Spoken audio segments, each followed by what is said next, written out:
కడప జిల్లా కొత్తపల్లె పంచాయతీ పరిధిలో ఘరానా మోసం బయటపడింది. ఒకే స్థలాన్ని ఏకంగా 59 మందికి అమ్మారు కేటుగాళ్లు. ఓ భూమిని పలువురికి రిజిస్ట్రేషన్ చేసి 75 లక్షలు నొక్కేశారు. బాధితుల ఫిర్యాదు మేరకు రంగంలోకి దిగారు పోలీసులు. మొడెంపల్లికి చెందినటువంటి పఠాన్ షాబిరన్, ఆమె కుమారులు అహ్మద్ ఖలీందర్, సమీర్ అహ్మద్ బ్రోకర్ పై కేసులు నమోదు చేశారు పోలీసులు. అప్డేట్స్ తెలుసుకుందాం మా ప్రతినిధి ప్రశాంత్ శర్మ ద్వారా. Good morning Prashant Sharma. ఇటువంటి కేసెస్ అదనంగా చూస్తూ ఉంటాం, వింటూ ఉంటాం. ఒక స్థలాన్ని ఇద్దరికి లేదంటే ముగ్గురికి రిజిస్ట్రేషన్ చేస్తున్నటువంటి దాఖలాలు, వాటిని మోసం చేస్తున్నటువంటి పరిస్థితులు.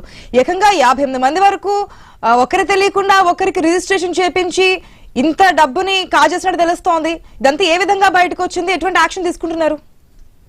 గుడ్ మార్నింగ్ ఆశ. మొత్తానికి ఈ వ్యవహారాన్ని ఐ న్యూస్ మొదట బయట పెట్టింది. ఏదైతే బాధితులు మీడియాను ఆశ్రయించారో ఆ వ్యవహారాన్ని మనం వెలుగులోకి తీసుకురావడం జరిగింది.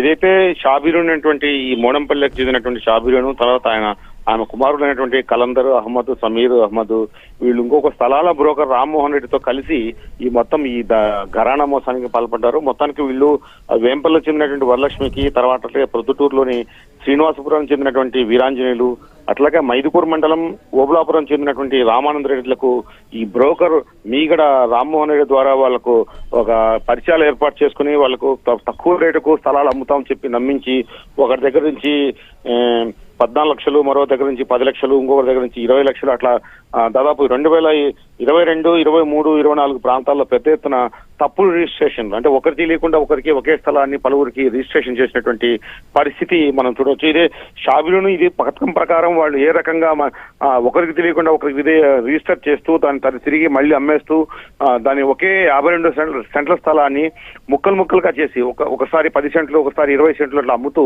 జనాలు మోసం చేయడం జరిగింది. దీంతో వరలక్ష్మి తర్వాత ఎవరైతే వీరాంజనేయులు ఉన్నారో మీడియాను ఆశ్రయించడంతో ఐ న్యూస్ ఈ విషయాన్ని కొద్ది రోజుల కిందట వెలుగులోకి తెచ్చింది. దీని మీద పోలీసులు కేసు నమోదు చేసి దర్యాప్తు చేయడంతో మొత్తానికి ఈ షాబీరుతో పాటు వాళ్ళ ముగ్గురు కుమారుల మీద కూడా కేసు నమోదు చేసి మన దర్యాప్తు చేస్తున్నారు. అయితే మరికొంతమంది బాధితులు కూడా ఇందులో ఉన్నారు. ఆ బాధితులు కూడా బయటకు వస్తే వారి నుంచి ఫిర్యాదు తీసుకుని కేసు నమోదు చేసి దర్యాప్తు చేస్తామని పోలీసులు చెప్తున్నారు. Right Prashant Sharma, thanks for the update.